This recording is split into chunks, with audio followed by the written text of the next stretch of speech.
Thank you, Tony, and welcome everybody. Warm welcome to all joining from so many different places, over 70 countries. And today, every couple weeks in this Gaia journey, we've had 7,000 of us coming together from around the world throughout these Gaia inhales. So I'll tell us a little bit more about the journey that we've been on over the last 2 months or so. Can't believe it's been that long, but here we are. And each day, each week, there is something new that we are contending with and that we are um, really seeing and sensing in our communities and the world. So thank you all for joining us. And I want to say excited, and that is part of it, but there's something in my heart that is, I'm very ready for today's sessions. I think there's quite a bit that we have in store in all the sessions. We have 3 English sessions, a Spanish session, and Portuguese session happening today. And then throughout the rest of the week, there are over 7 language sessions. So I'll share my screen now to show the slides of our journey together and just give you a little sense of where we are in this experience of the Gaia journey, which is the global activation of intention and action. So this week is week 11. We are in the inhale, and this inhale is actually part of our way of processing what's happening in our world and inviting us to step into the new. So many of you have been with us on this journey, and many of you may be joining for the first time, and welcome. You are all welcome. We are all welcome here. We have been moving along this kind of linear version of time, but it's kind of moving in this, I feel like we're kind of almost moving in a roller coaster of feeling and roller coaster of kind of what's happening in our world. Last week was May 22nd, and here we are in this moment. Many of us have been connecting together in social solidarity circles.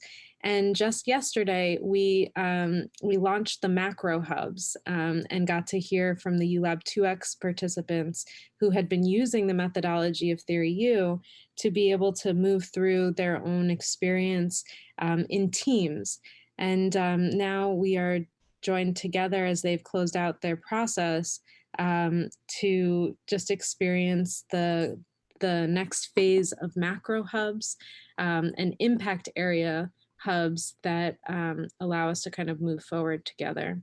So these 3 areas that I just brought up, staying with, deep resonance, and the moving with or vertical social prototyping, these areas are what we've kind of been sectioning off to guide us through this U process. So staying with, we really, it was actually the moment when COVID-19 hit the US, but when we realized that it was a global pandemic.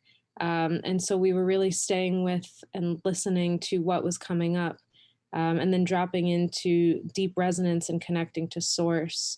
Now we're in a place of moving with, and really, being with the current moment. And what's been happening now is we're seeing COVID and the global pandemic reaching new and reaching places and crossing thresholds that we never imagined and obviously hoped that we wouldn't see. So that's one aspect. And I stand in New York and in the United States and recognize that what has been happening here is also felt around the world, in the attention to systemic inequalities and systemic racism that has been kind of haunting the past of the United States and very much carried forward through the present. And it's something that we talked about and we addressed in the very beginning of our Gaia journey when Dana Cunningham joined us and shared about structural violence. And this is one aspect of many that where we see the flaws in our current world and our current system. And now, for many reasons, we are seeing current push to stop these injustices and work together in figuring out how might we move forward to a better world and a better future. So with that, I turn it over to Otto for some continued framing.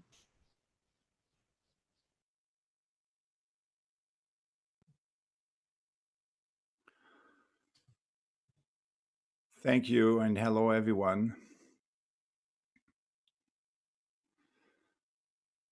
The last 2 weeks have been difficult. And we all know when something happens and a country goes up in flame, more than 140 cities where protests are erupting and around the world, we know that when something like that happens, something much deeper is broken. And maybe something much more important and fundamental is at stake. While the COVID-19 situation felt like a profound shift on the level of our minds, on the level of our collective mind, maybe too, where we became to appreciate the condition of our interconnectedness. The last 2 weeks felt different. The killings of Ahmaud Arbery and George Floyd were painful to watch, and they broke our heart.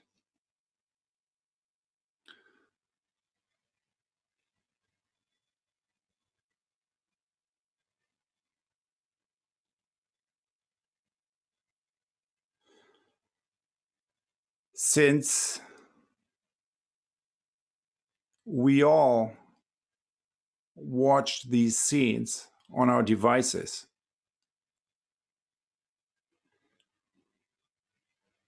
it felt like something has shifted. Not only in terms of our global awareness, but also in how we feel together.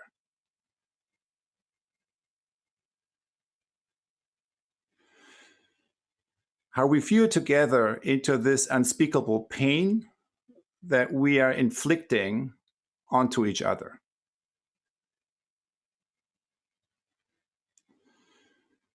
Something broke open on the level of the collective, on the level we feel together, maybe on the level of our collective heart.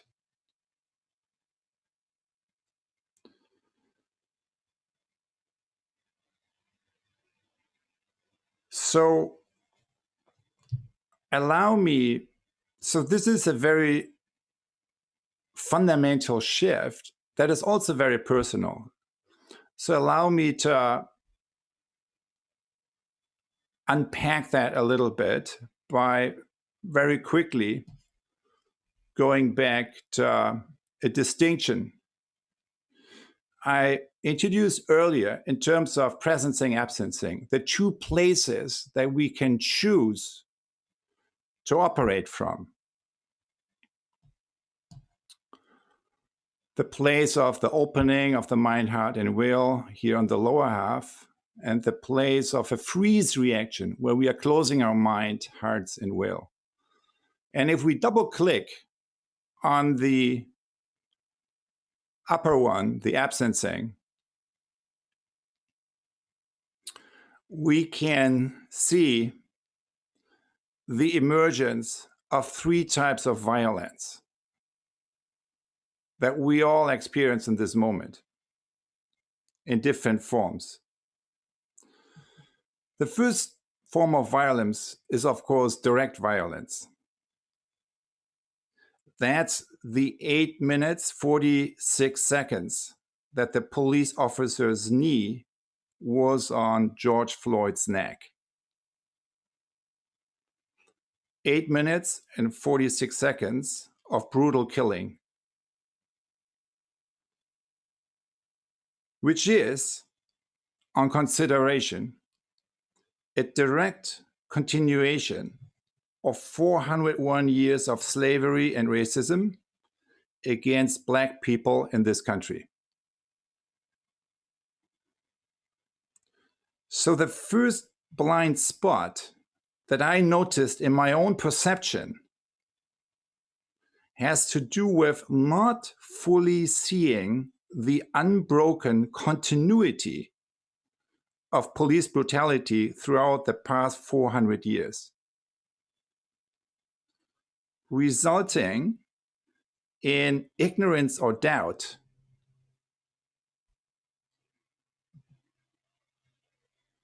relative to the real situation on the ground.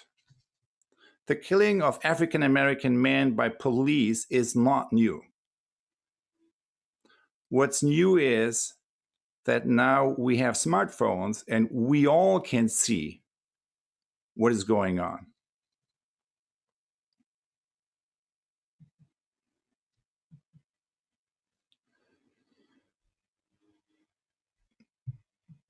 The second level of violence, the second type of violence, is structural violence, the one that Dana talked about earlier. Structural violence is not the knee of the officer for almost 9 minutes on the neck of African American men, but it's the knee of collective structures and arrangements that have led to shocking levels of inequality in terms of wealth, income, health coverage, economic opportunity, and democratic participation, which is the issue of voter suppression. This knee has been for 401 years on the African American community's neck. Thus, the second blind spot that I noticed in my own perception has to do with seeing that, but not truly feeling the pain. So blind spot number 2 is seeing something, but not feeling it, because we are stuck in our own skin, because our heart is not truly open. Yes, we all know about disturbing levels of inequality and the issues of structural violence and institutional racism, but did I really feel it? And when I'm honest, I probably gravitated more often to slightly more distant or cynical views than I would feel comfortable to admit. And maybe here too, I'm not the only one who is noticing that now.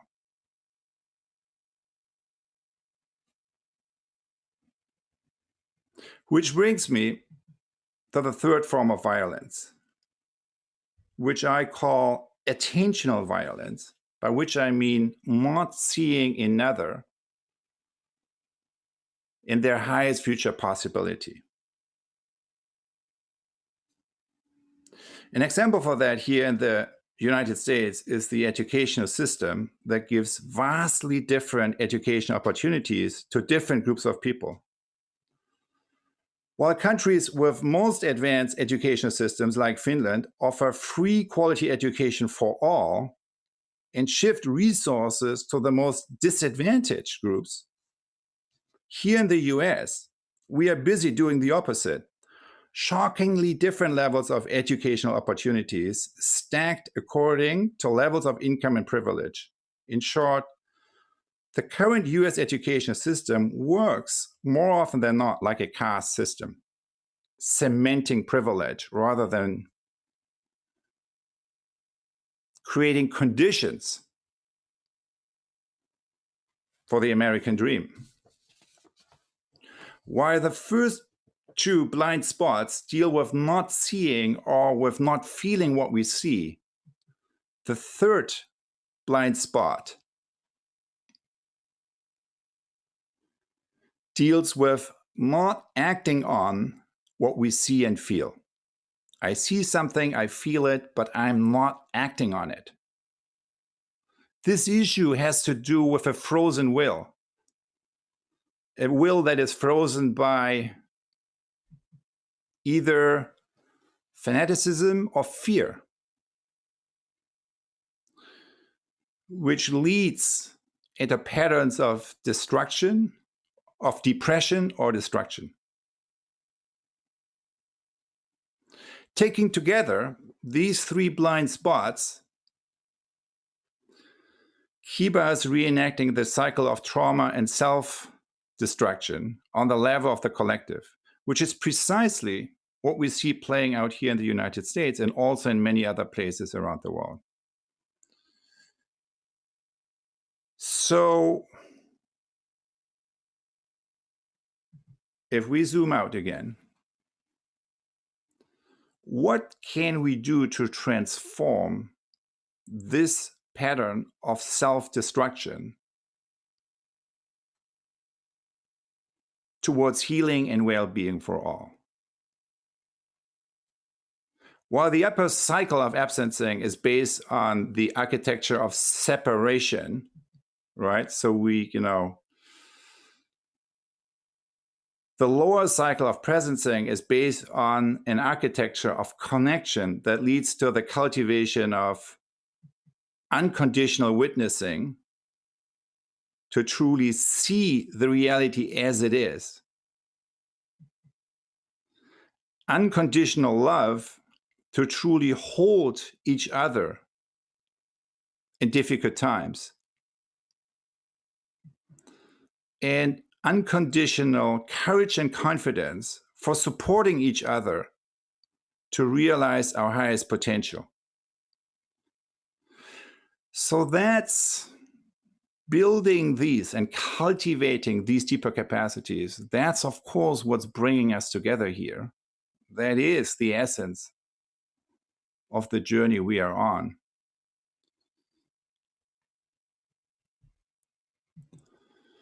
So I wonder, Eva, since you have been with the research team working on, being in conversation with focus groups and, looking at the surveys, I wonder what's actually happening kind of in the midst of our community. What is it that you're noticing? Sure. Yeah, thanks, Otto.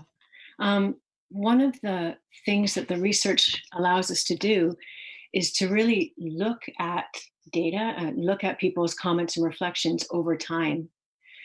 And so in the last survey, something that was really striking around the comments and reflections is that if you compare them to the beginning, to the first inhale, people's reflections are much more complex and much more kind of multi-dimensional, holding a lot of different dimensions around the experience, for many, including the theme of collective trauma.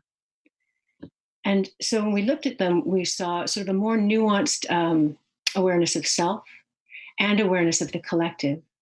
And as a team, when we kind of stood back and looked at the data as a whole, what surfaced was a real sense of our social field kind of deepening. And so that's kind of like a backdrop around the research.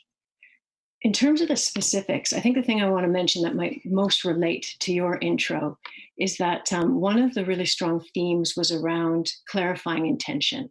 And often what that means for people is that the intention they're holding now is quite different than the one they were holding at the beginning of the process. But I think what was most interesting to me is that when people are starting to sense into their intention and their kind of next step action, they're doing that from the lens of the whole. And you see that in comments like, what is my part in this collective intention, right? Or I want my actions to be in solidarity with the whole. And it's almost even beyond an awareness that what we do affects the system. It's almost an expression of an awareness that we are the system, and a sort of collapse of this separation between self and collective, self and system. And that was really marked in the data. And I think what I'd like to do now, so those are some observations, but I'd like to kind of bring what we're seeing to life, really, by sharing some of the voices from the focus groups, so that you get a sense of comments that come out of a dialogue in a holding space. So if we could play the video that we've put together now, that would be great.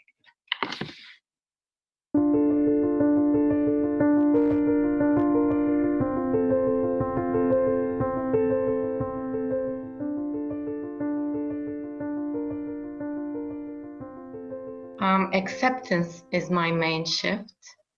I can accept more because of the deep listening, I think, and the inclusion for the community. Because I was falling into those traps of polarization before, but now I do not do that anymore. It's better, I do more of inclusion in my thinking and in my acting. The source is very much around just paying attention to what I'm thinking, and conversations. There's a lot more listening and curiosity, and it feels as though that has been a source for me. In regards to what's the right thing to do, and in relation to the higher self, isn't this like clear in our body? For example, I'm feeling something when something really, really feels right. I can just feel it with my body, because there's this flow inside, and this feels like a yes to life. And so that's maybe a question that are wondering, what are the choices we need to make, I want to make. It really has been a slowing down, and has brought into clearer focus what's of true importance for me. It seems to be consistent now over the weeks that we have this energy. This energy is consistent, is holding that virtual space, or that space for me to be more of myself, to be more authentic, to be more aware, right? To practice loving awareness, and to connect with people from different parts of the world, and to hold myself more accountable in my actions, my words. So it's been very special in that sense. The community built up very fast, just lockdown started. So now 10 weeks after, we are like a solid group.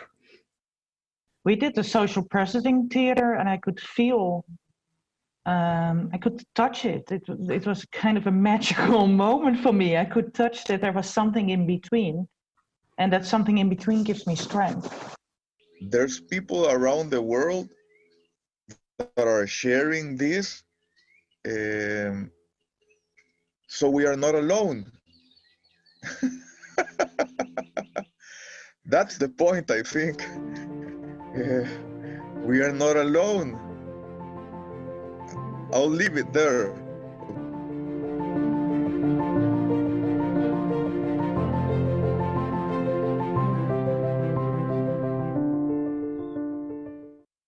So I just want to say thank you to everyone who took part in the focus groups, both the people that you saw and the people who you didn't see, who were holding the space for those reflections to emerge. And with that, I'll hand back to you, Antoinette. Thank you, Otto and Eva, and thank you to all of the focus group participants. I am needing a deep breath after all that we've just heard. And so I'd like to invite us to land for a moment. And then to do that, if you feel called and comfortable, I'm going to put one hand on my belly and one hand on the chest. And just breathe for a moment if you want to exhale everything out. Inhale, fill the belly. Fill the chest. And the collarbones. And exhale out completely.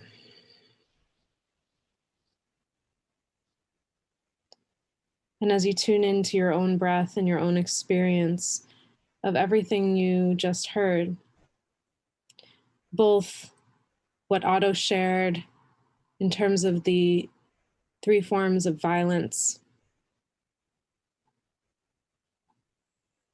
and in your own experience. So both Otto's 3 forms of violence and what Eva shared in the focus groups, and the moving statement of we are not alone. Just recognizing that we hold both of those tensions. And out of connecting with each other and sharing with one another, I invite us to, just coming from that place of being connected with your own self and what's going on for you in your context, in your experience. I'd like for you to type in the chat. So we just share with each other a few thoughts, and I will read from the channel 1 and get some, we are in a few different Zoom rooms, so we have a number of people across the Zoom rooms and YouTube. So if you share in the chat and share in the comments, what is coming up for you? What is going on in your context? And we'll just to hear from a few of us, and then we will hear from our incredible speaker who we have with us today, Martin Kalungu Banda. But for right now, let's hear from our community.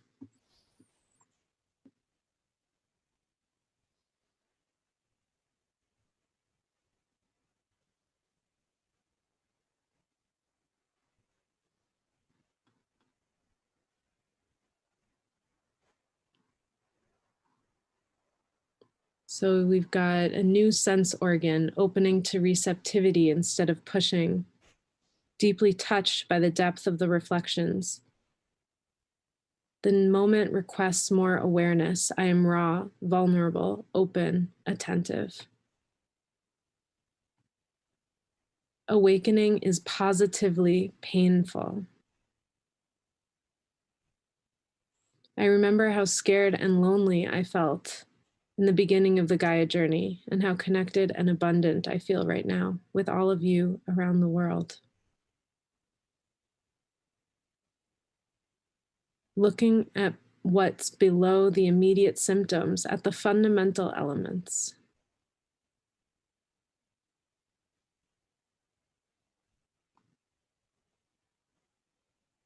Facing my freeze response and bringing loving awareness to create movement. The absencing cycle is still always present, and we need to be aware of it.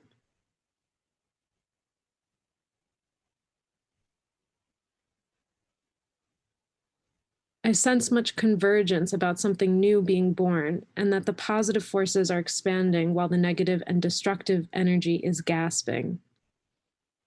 Reminded of Thomas Hubel's practice, similar to where you are energized, where you are frozen, and have been more curious about paying attention to that more. From YouTube, we are living the pains of the birth.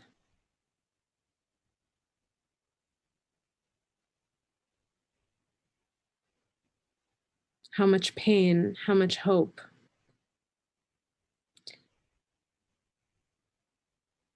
An accelerated awareness that we are the system for change.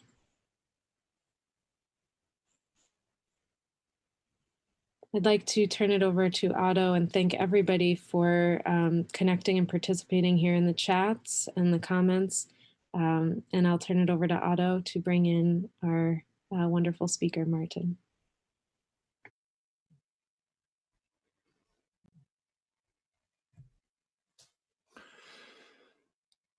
We are not alone.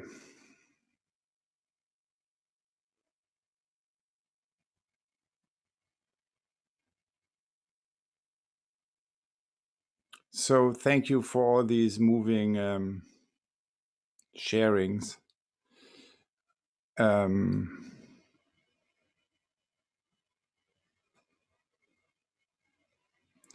need to pull myself together a little bit here. So I want to, in transitioning to the next phase, I just want to share one observation.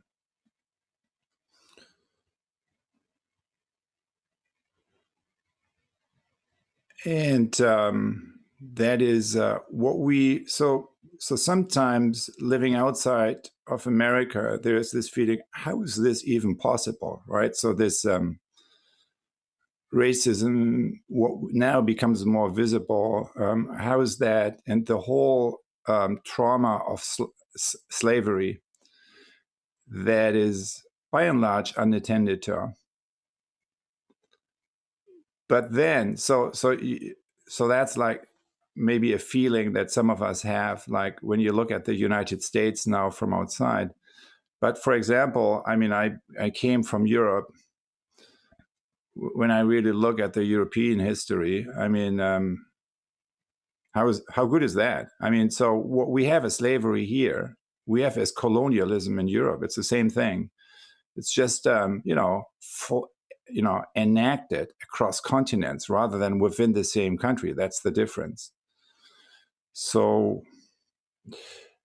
in that regard, these deeper structural and attentional issues are really in all our communities right now. And Martin, kind of when I look at your journey,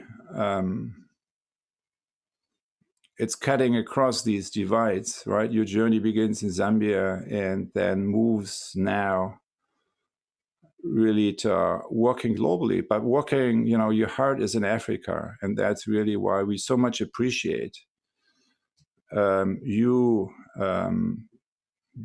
joining our conversation here today.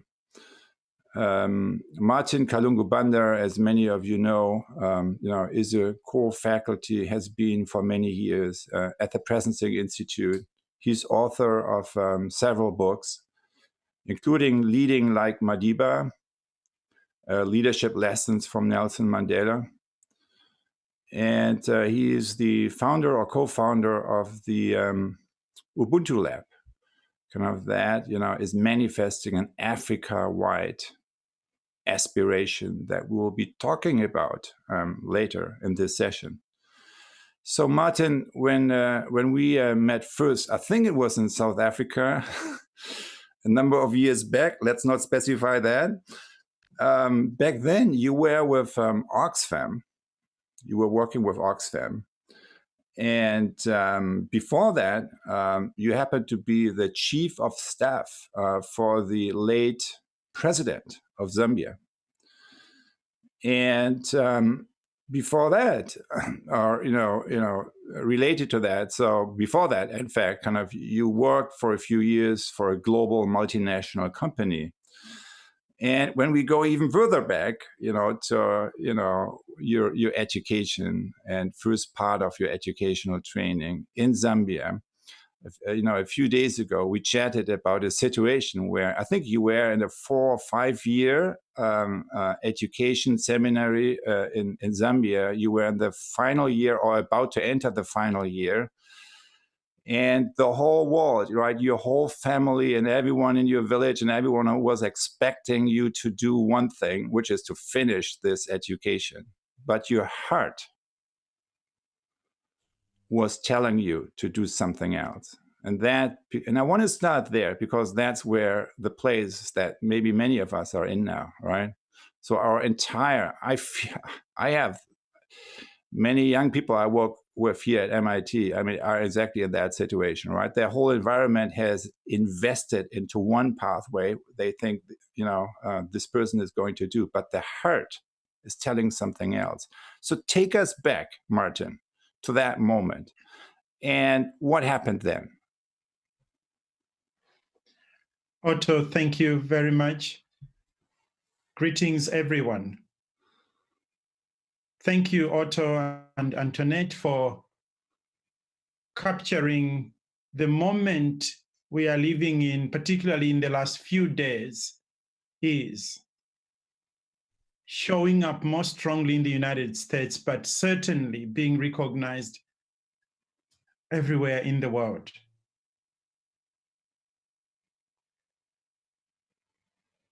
And immediately, someone in the focus group said, "We are not alone." I understood that the journey that I've walked is what it is because I'm not alone. But the beginning of that, when I became more aware, was that moment you described or alluded to, Otto, when I was in the 5th year of my seminary training to be a Catholic priest. It was a 6-year program. And when you reach the 5th year, your entire village, your little town mobilizes. Your parents are looked up, admired. They have produced someone who is going to be special in our community.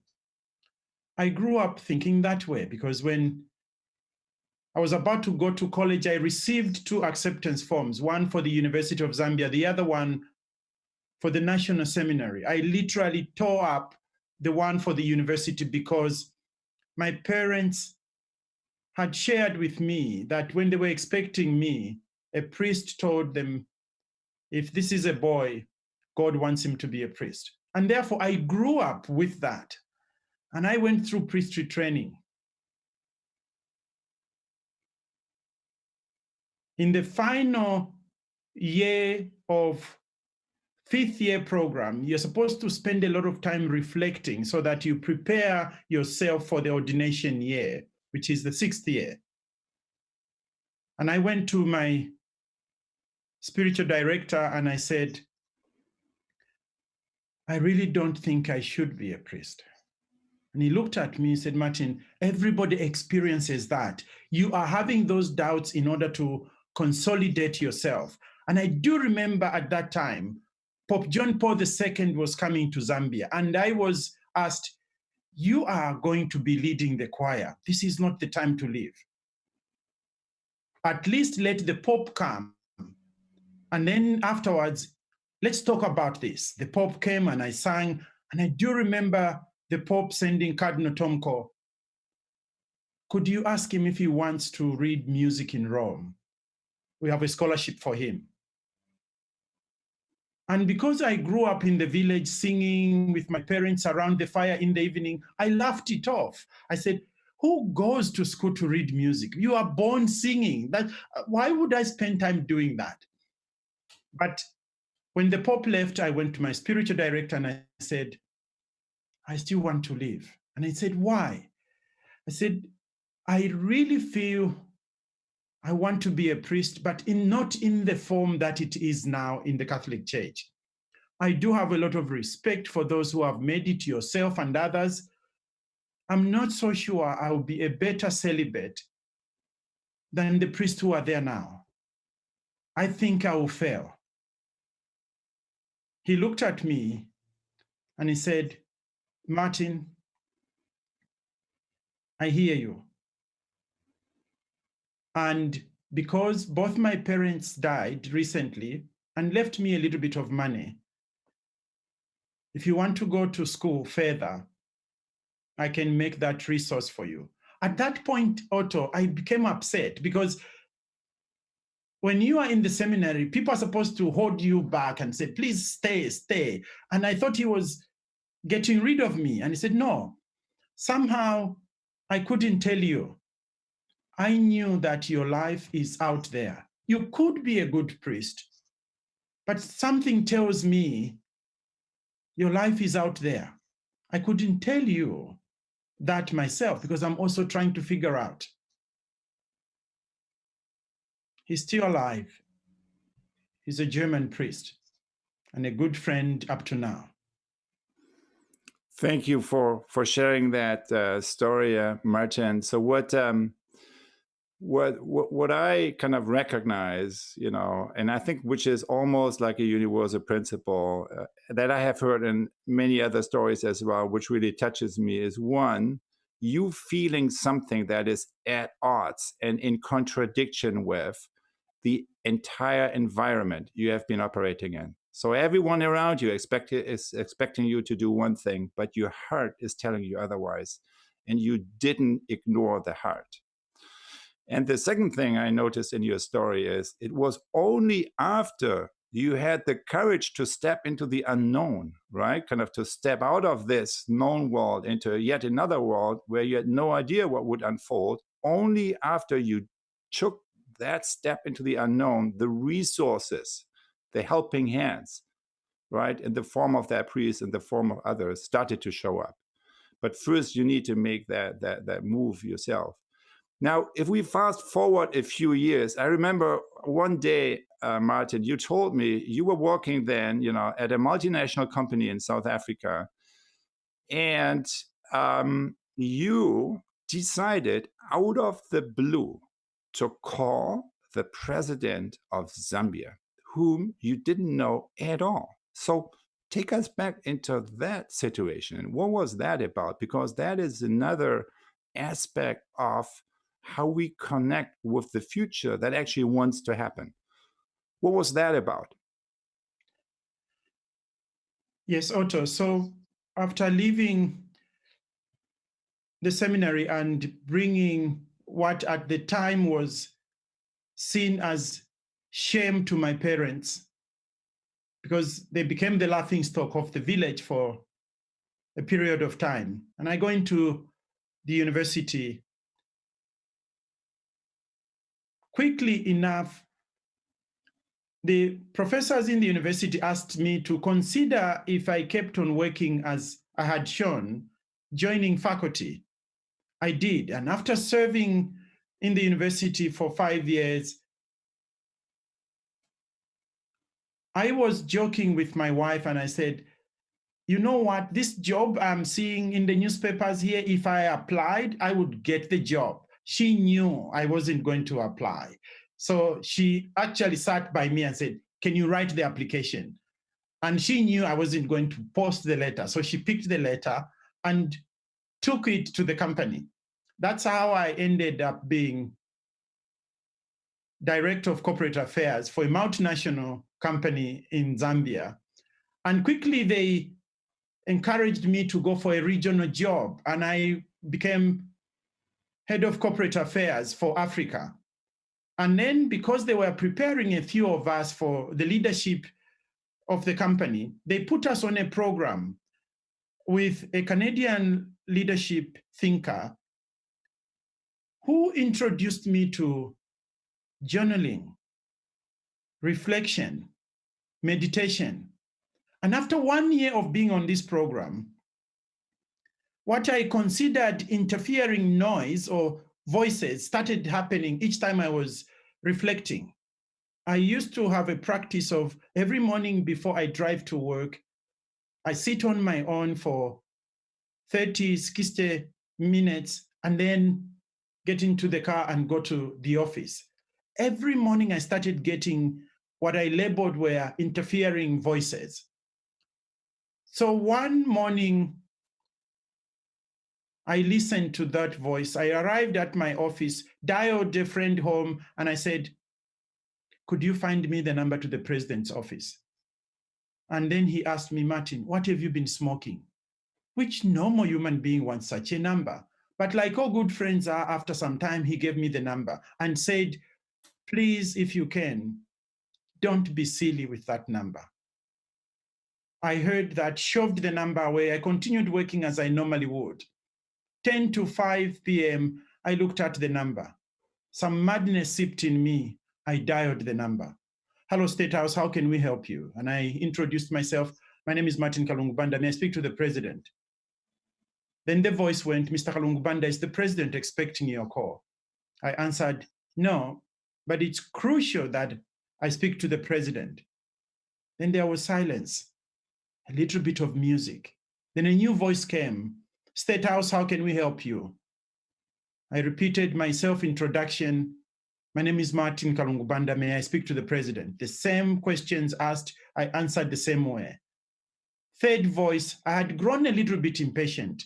And I simply said, my name is Martin. I've been trying to speak to the president for the last few years, for a few hours.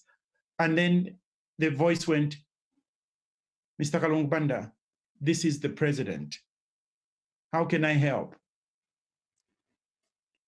To cut the long story short, a year later, the president invited me to be his chief of staff. And at that point, I was lucky enough that I had moved over to Oxfam, where I started working as head of the private sector policy unit. Oxfam was kind enough to allow me to go back and serve my head of state. It is the biggest university I ever attended, the opportunity to see him grapple on a daily basis running a country. And in a way, Otto, when I look back, this is not just a Martin story. It is now, as I listen to other people, it's the story of everyone. When life is constantly throwing things at us, and then the window can easily close if you don't pay attention. When I went to work for the president, if somebody had allowed that call, which would be labeled a stray call, to reach the president, I would not only fire them, I would fire everybody in that line of duty. But now I know slightly better. When the universe wants to use you, normal rules of how things are done are temporarily suspended to allow you that little window in which to slot yourself. But this is what I notice happening all the time now, not just with me, but other people.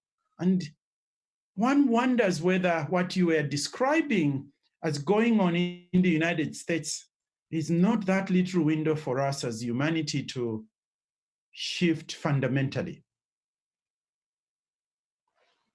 So, Martin, I want to, this is so critical because most of us would, maybe I wouldn't have asked for the number. And if I have the number, I would, maybe just look at that and 10 to 5, not make that call.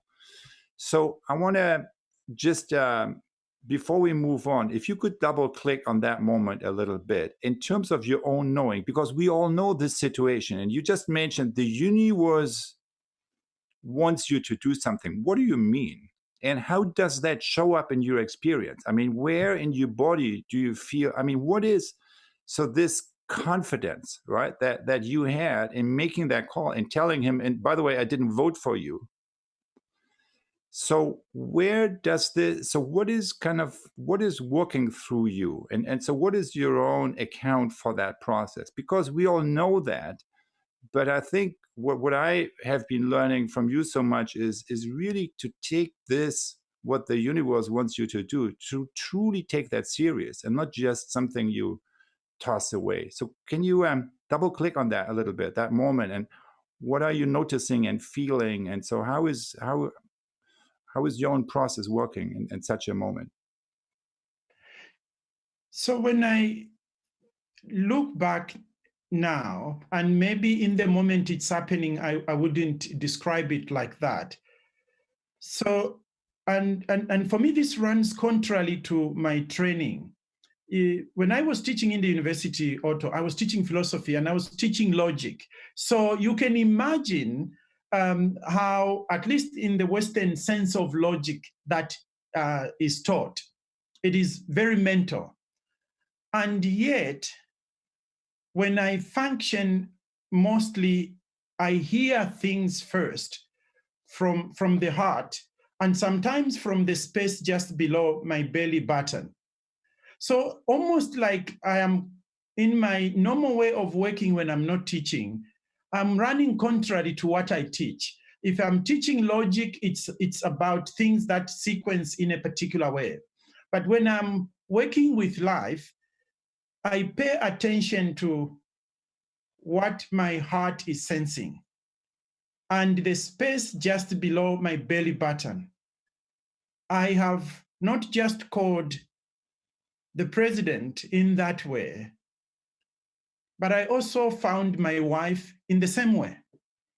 That it was contrary to all logic. And actually she asked me, is that how people marry in your culture? Because I went and introduced myself.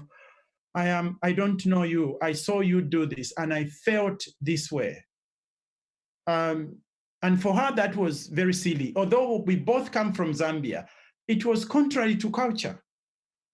But I could only say, I have no good explanation other than I am sensing that I could spend my life with you. And she dismissed me from her room at that time. Then a few months later, I had to begin the process, which was logically true to our culture. But I did that to satisfy her need of conforming to this process, which I do respect as well. But my answer had arrived. I was waiting for her to move through her process. So it is, I apply logic afterwards. I don't apply logic in listening. I listen if I can to the two. And as Antoinette was asking us, that's for me, those are the places. When she said, touch your one hand here and another one just below there, those for me are the seeds. When those synchronize, when it feels right, I don't care about logic. Not in the sense of not bothering. It's just that I subject logic as secondary to that which I sensed in that phase. And because even in the work that connected me to the moment when we met in Oxfam, it was when the deputy director of Oxfam came looking for me where I was sitting. She had never met me. She had sent a report about Zambia and HIV and AIDS. And then she came looking for me and said, you didn't reply to the report, Martin. What was it? In that moment, everything dropped. And I looked at her and I said, I don't reply to people who say bad things about other people's countries. And she sensed something. She said, come, we sit in a private room. We went and sat there. But the conversation with her led me to another side, that when I'm scared, the same elements are the ones that are touched. So I didn't reply to her because I didn't want the things she wrote about HIV and my home country to be true. She was kind enough to inquire into that. So Martin, what did I say wrong? Until it came to a point where I said, there was nothing wrong. It's just maybe I didn't want you to say it in the manner you said it. The end result was she asked me, can we go and help other people in the way you have helped me to understand this? And that's how, with her, we went to Southern Africa and spent a lot of time with communities describing how that happens when the parts that Antoinette touched freeze. They produce denial. And that's the space in which I was. And as we kept on trying to crack this, and Susie, the deputy director of Oxfam then, said to another person who was responsible for Southern Africa, you need to listen to Martin and the experiments we are doing on how to deal with this challenge. When this person, and her name is Judith, listened, she said, that is the left side of the U. And Susie and I said, what does that mean? And then she began to explain. By then, Otto and you, Otto and Judy had met and started exploring the thinking together. And that's how Oxfam asked me, could you focus on using the U to unravel denial, to unravel maybe fear that lies in confronting issues that are debilitating, such as HIV and AIDS. And that's how Judy connected you and I.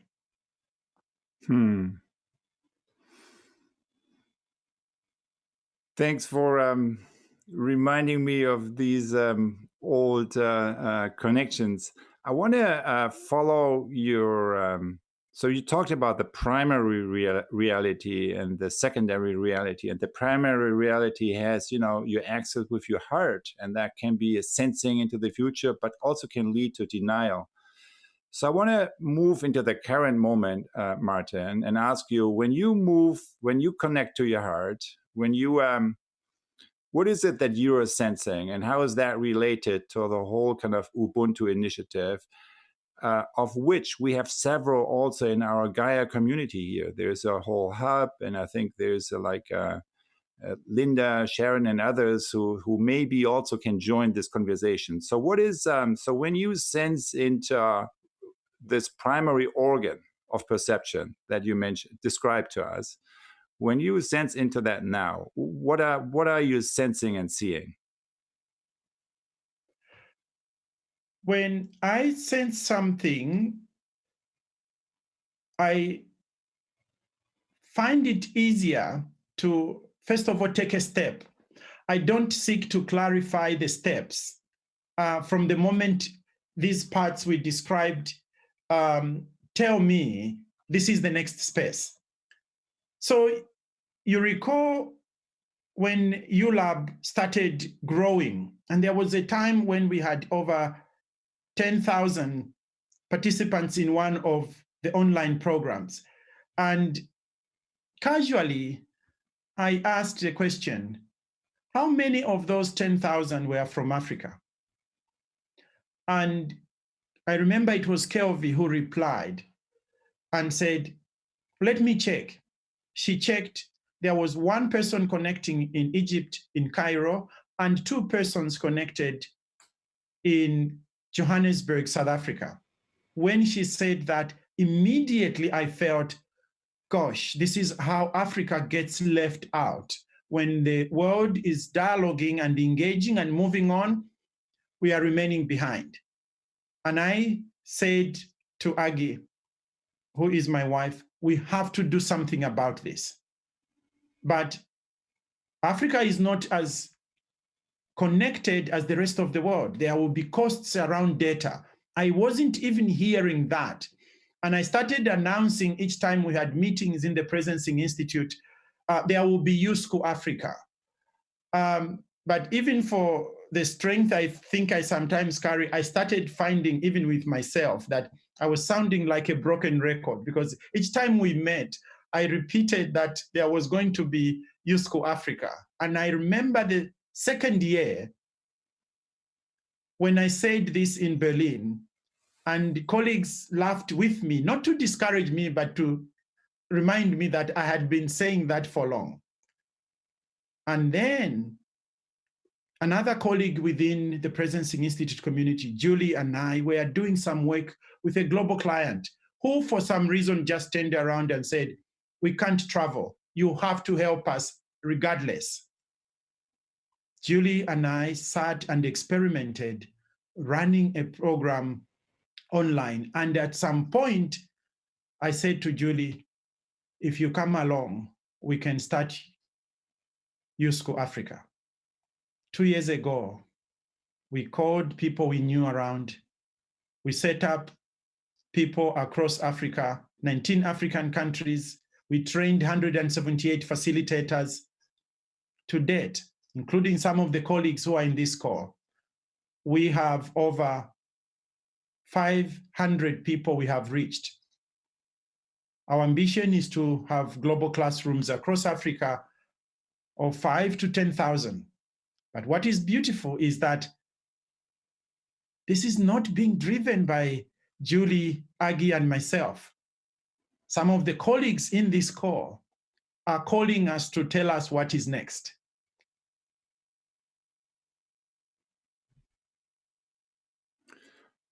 Thank you for sharing this, Martin. So I'm aware of the time. I think we want to move into a practice soon, but I think it would be wonderful if we could just bring in, if it's possible now, Antoinette, maybe the voice from one of the Ubuntu Lab Africa participants in our Gaia journey. Is that possible now, or should we shift that to the plenary conversation later? I think it would be good to hear from Linda and Sharon. Great. Yeah. Linda, do you want to come in now?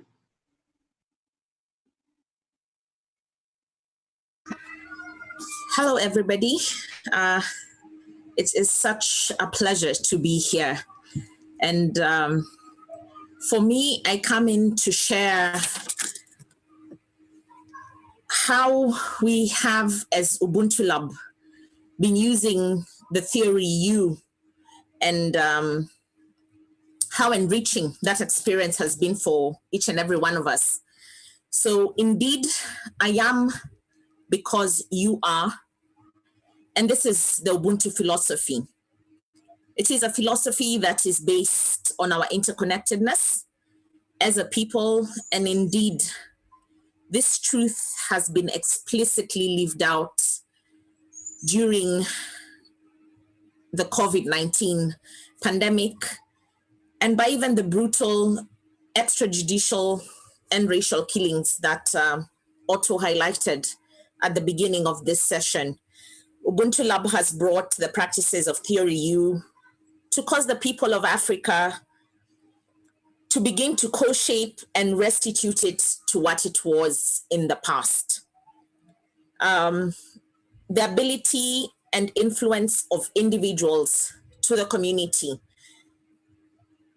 and the communities within which they operate is of significance, just as Martin has highlighted a few seconds ago. And it is the power of these pooled abilities and influences that is relied upon to co-shape not just the continent, but the world as a whole. Ubuntu Lab has embraced the move from ego to eco, and indeed looks to draw its learnings and reflect them to a space that is not just limited to the geographical boundaries that we may find ourselves within. Having had 2 cohorts with members that are drawn from across the continent and that are seated on all the continents of the world, we are currently actively harvesting from our learnings and prototyping experiences as we go along, as we seek to tap into our forefathers, into who our forefathers were and are to each and every one of us. We have tapped from as far as Colombia and Brazil and learned about the power of the different indigenous communities of the world. Indeed, with an open mind, an open heart, and an open will, Ubuntu Lab continues to weave the people, bring hope back to the people, realizing that what needs to be done must be done by all and done with understanding and acceptance of each other. Thank you. Thank you, Linda. Incredibly powerful to hear your story and what's been happening in your community and the way that it's been reaching across the world and bringing that knowledge back in as well. We'd also like to hear from Sharon. Thanks, Antoinette. I'll be sharing quickly with you from a personal perspective in terms of my experience in Ubuntu Lab and the impact on me with in the context of diversity. So greetings from Cape Town in South Africa to all on the call. Diversity is a fairly charged word, especially, well, internationally, I suppose, but especially in our reality here in South Africa and our specific history. And although I've always felt a yearning to connect differently, I was caught in the narrow lens of my upbringing as a white person in South Africa and my Western education. So I didn't have a way of really engaging in what felt like a meaningful way. And Ubuntu Lab gave me that. It was very much a case of a piece of paper that landed on my lap at some point, and I thought, I don't really know what this is, but I need to go here. So Ubuntu Lab gave me that, the framework of Theory U, plus the Ubuntu way of being, and with the process set within Africa. That just spoke to my entire body. The diversity within that group is obvious in terms of the number of countries, and because of those country lines are fairly arbitrarily drawn by previous colonialists, the many more tribes, cultures, languages, religions, worldviews, etc. But the opportunity of the learning, of being able to listen from and learn from heart space, the ability to then engage with and learn from this diversity in a different way, in a way of letting go of the ego and attachment to my view and my lens, and the wonderful discovery of how almost unnecessary and how limiting that is. And when we look at and are open to the different perspectives on things, it explodes the possibilities that we have to change the world. And that where diversity used to, for me, sit in a space of fear because we just didn't know what to do with it, we weren't taught to value diversity. Now diversity is a place of wonder. It's kind of the place of creation. It's the place of magic. So in this process, I am changed, and I will no likely continue to be changed. And I'm thriving in this space. And I look forward to what we can continue as an Ubuntu community bring to the global conversation. Thank you very much.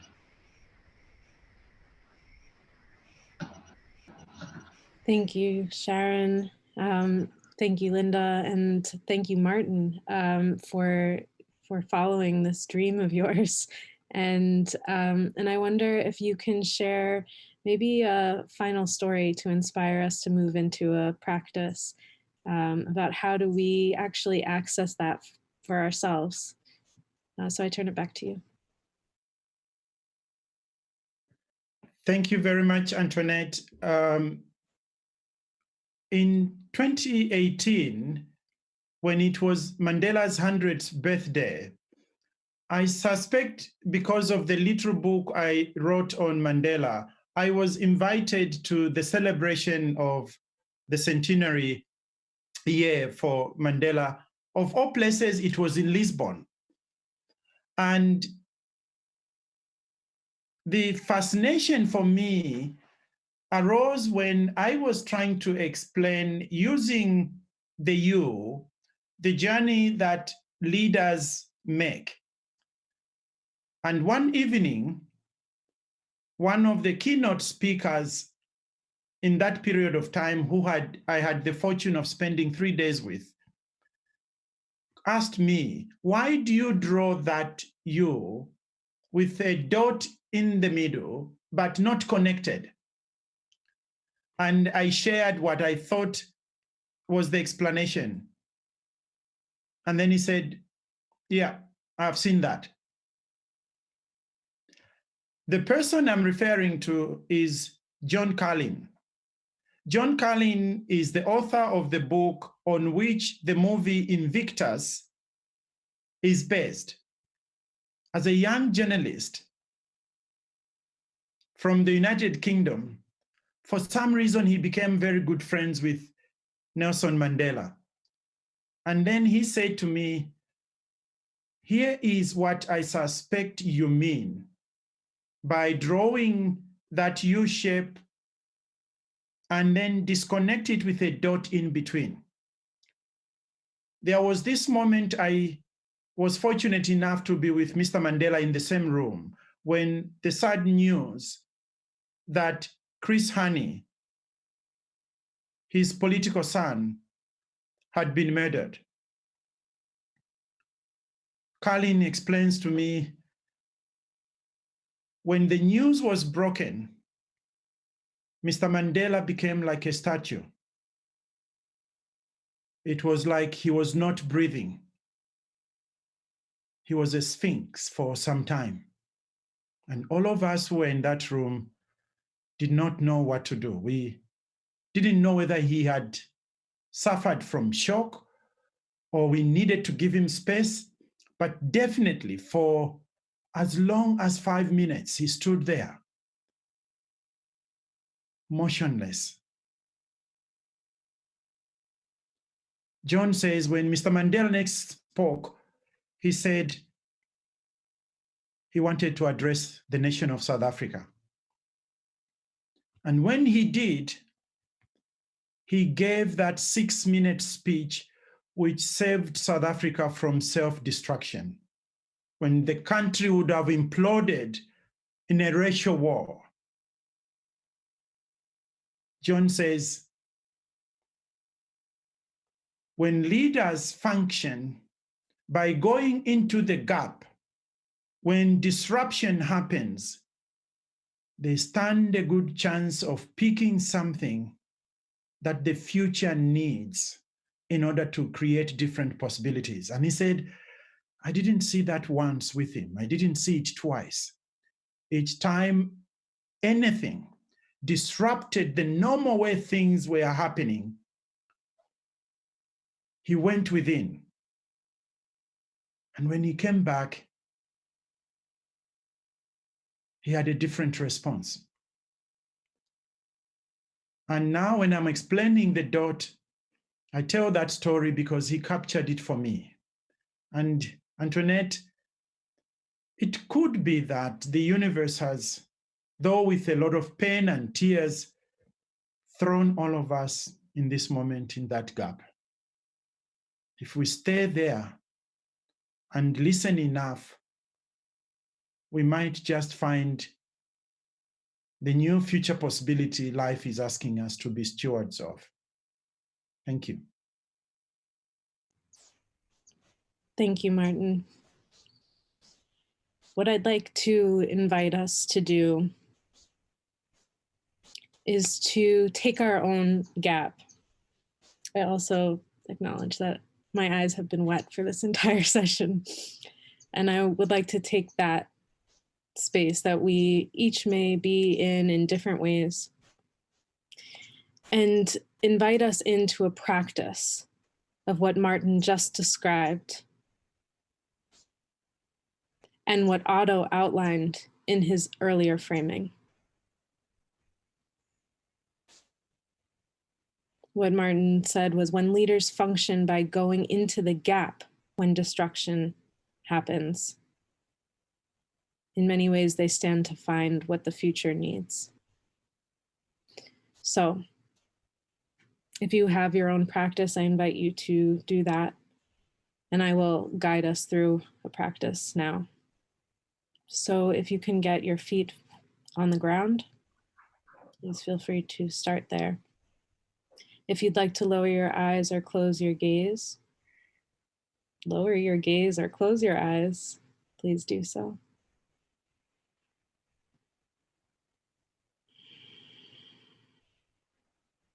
And tune into the connection that you have to the body through the breath.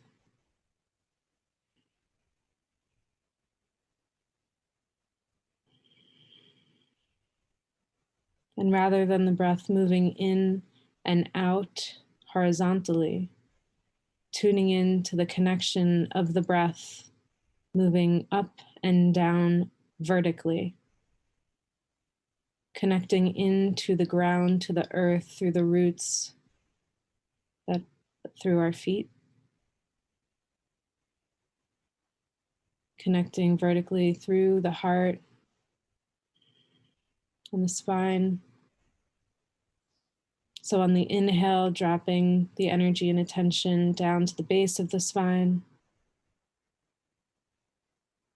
And on the exhale, following the energy and attention to the crown of the head, or to the space just above the crown of the head. And follow that breath for a moment.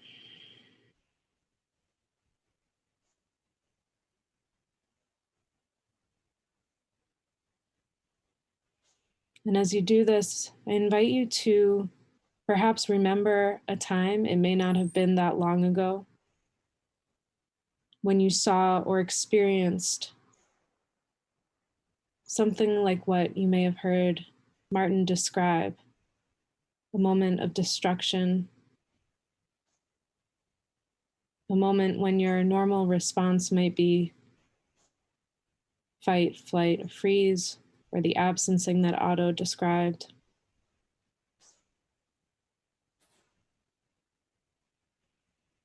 And in that moment,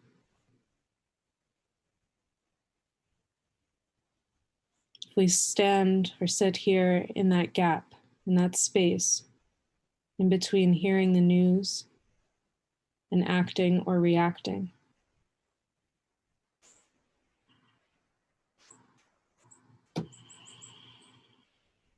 and as you complete the next exhale, landing the energy and attention in the mind, moving to an open mind with curiosity, can you find a question here for that moment? And just notice what comes up in that space. Can you find a question? Can I be curious here?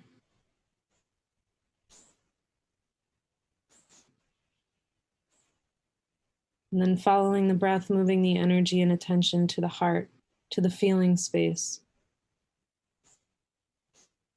Using the feeling not just as an emotion, but as an organ of perception. And it may not be some words that come through, but a feeling. And just tuning into the energy of the heart.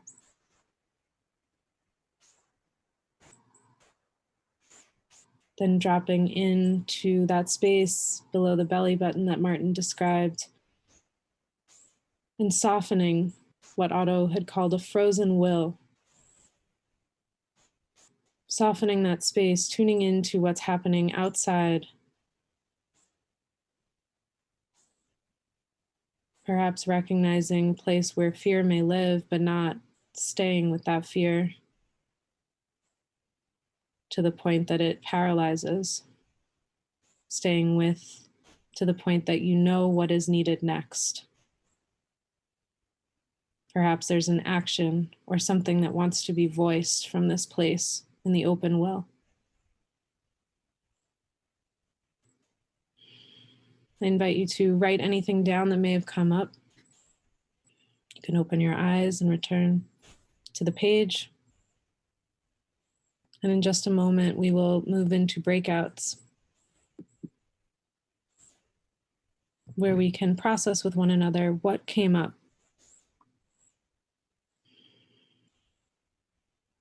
So we'll move into breakouts. If you've had a chance to write something down, great. And if not, that's okay. Just process what has come up for you in this time together. We'll give you a few minutes to connect. And we also know that there's not a lot of time. So we will make sure that we are able to connect now for about 8 minutes. And then we will have a community connection next week as well. So enjoy your time together for these 8 minutes.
Welcome back. We know we are just coming back in.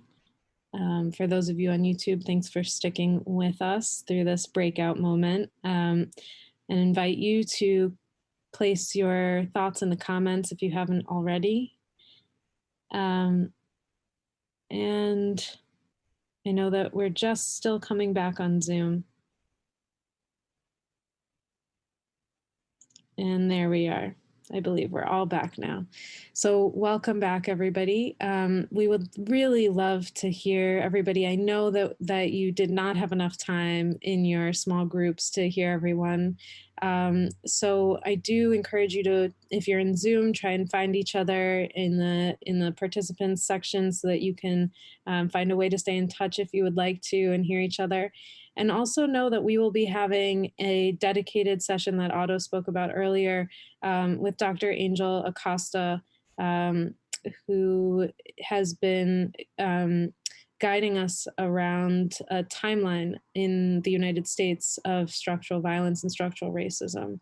So we will be having that session for 2 hours at 11:30 Eastern time, and we will have a kind of larger space to have these continued connections and deepened conversation. And we also invite you to stay on for the next, or come back for the next session in just 30 minutes, where we will have Melanie Goodchild, who will guide us through a healing practice from her Indigenous community. And she'll guide us through that starting at noon. So please type right now in the chat function. You can, at the bottom of your screen, type in the chat some comments, and we will read out the comments. And what I wonder if we can do is also see Olaf's image while we read out the comments. So Olaf, I hope that's okay with you. Thank you.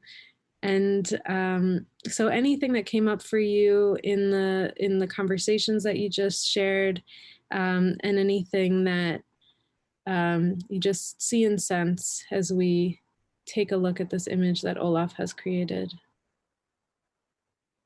during our time together.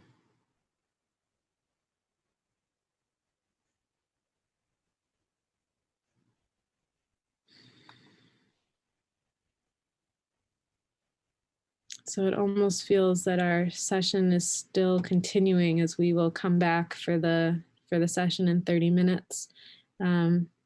But some thoughts that are showing up in the chat right now are feeling the power of sensing, listening, and going within. We each hold a piece of the puzzle, and it's time to put them on the table and see what emerges. I felt deep sadness and at the same time big solidarity from the heart, shocked at the moment, not ready yet with our deep listening process.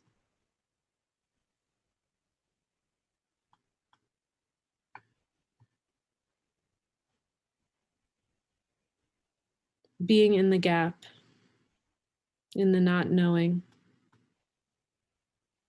I sense transformation and the death, letting go and grief that come with real shifts and changes.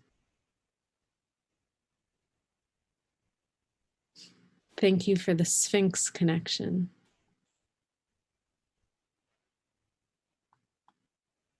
I see courage. I sense the gap in between. I feel my heartbeat. I sense fear in the collective. Welcome disruption, fear, and transform them. I feel that I'm not alone with my pain and shame. Thank you, Olaf. Thank you all for being here with this session. Thank you, Martin and Otto. And Martin, I wonder if you have, Martin or Otto, I wonder if you have just a closing word for us as we close out today.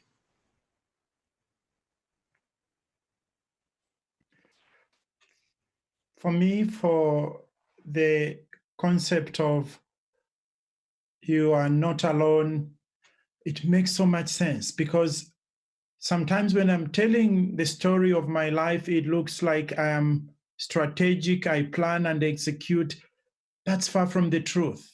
All along, there are so many guardian angels as inhumans and incidences. And the guardian angels of Ubuntu Lab, which for me at this point in time is my biggest calling in my life. The African continent and the little bit it caused me to serve has been shaped by so many guardian angels. And when someone said, "You are not alone," I heard that very deeply. And I'm truly grateful to the many guardian angels in this forum who are shaping the future that we so much need for ourselves, for our children's children. Thank you. Thank you, Martin. Otto. I just want to say my deep felt appreciation to you, Martin, to the Ubuntu Lab members in our team, Linda and Sharon and all the others who couldn't yet speak up, and to everyone who is really kind of, all of you kind of who are really kind of holding this space together. I feel a lot of confidence that comes out of this space, and I feel that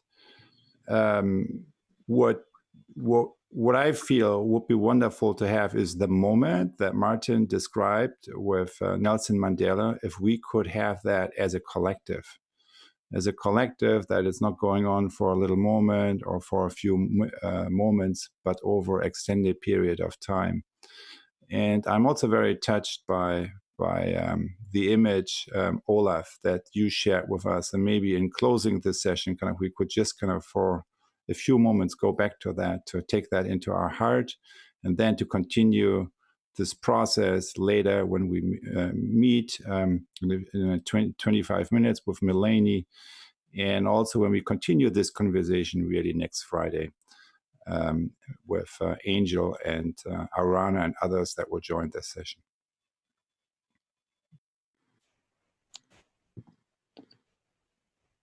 Thank you, Otto. I'll give a few logistical things and invite us into that silence as closing. In 25 minutes, we can meet back in this space with Melanie. In 1 week, at exactly this time, we will have a conversation with Angel Acosta and together deepen and continue this journey and conversation that has already begun. And we will also have a session on movement building at 8 p.m. Eastern today.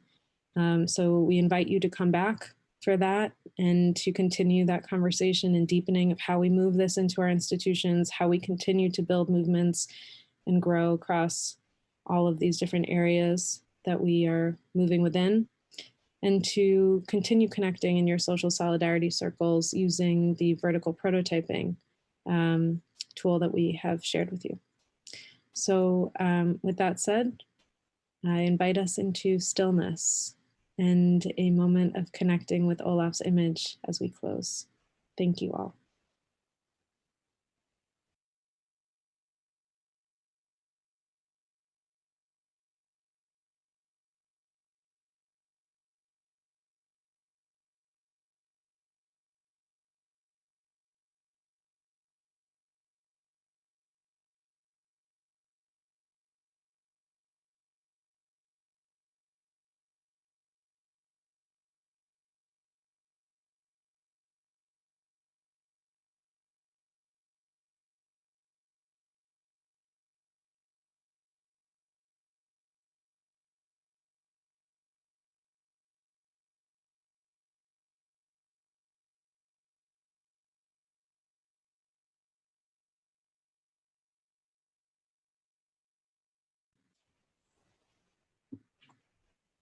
Thank you all for attending. Thank you for being with us. Thank you for being together and tuning in to the open mind, open heart, and open will together, seeing and sensing together.